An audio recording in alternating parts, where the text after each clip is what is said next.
একদিন এই ছোট কুকুরটা যখন তার জীবনের প্রথমবার কুকুরদের স্কুলে ট্রেনিং নেওয়ার জন্য চলে যায়, তখন সে বুঝতে পারে সে বাকি সব কুকুরদের চাইতে একদমই আলাদা, কারণ তার উচ্চতা সবার চাইতে একদমই ছোট ছিল। এই জন্য সে নিজেকে বাকিদের চাইতে অনেক বেশি দুর্বল মনে করত, কিন্তু তবুও সে হার না মেনে নিজের সাহস দেখিয়ে সোজা হয়ে দাঁড়িয়ে যায়। এরপর তার কানটাকে যতটুকু সম্ভব উঁচু করে দেয়। এভাবেই সে উচ্চতার শর্ত পূরণ করে সেই স্কুলে সফলভাবে ভর্তি হয়ে যায়। সেই স্কুলে সবগুলো কুকুরকেই অনেক ভয়ঙ্করভাবে ট্রেনিং করানো হতো, কিন্তু তার উচ্চতা অনেক কম হওয়ার কারণে তাকে প্রতিদিনই নতুন নতুন বিপদের সম্মুখীন হতে হতো।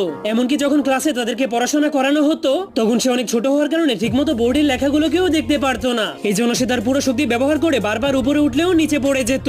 এমনকি খাওয়া দাওয়া করার সময় তার অবস্থা আরো বেশি খারাপ হয়ে যেত, কারণ সে খাবার নেওয়ার জন্য বাটনকে চাপ দিতে পারলেও সেটাকে থামানোর বাটনটা তার নাগালের বাইরে থাকার কারণে সে মেশিনটাকে থামাতে পারতো না, যার কারণে খাবার মাটিতে পড়ে যেতে থাকলেও সে শুধুমাত্র দেখা ছাড়া কিছুই করতে পারতো না, যার কারণে তার মনটা সবসময় অনেক খারাপ হয়ে থাকতো। কিন্তু এর কিছুদিন পরেই তাদের পরীক্ষা দেওয়ার সময় চলে আসে। এই জন্য ছোট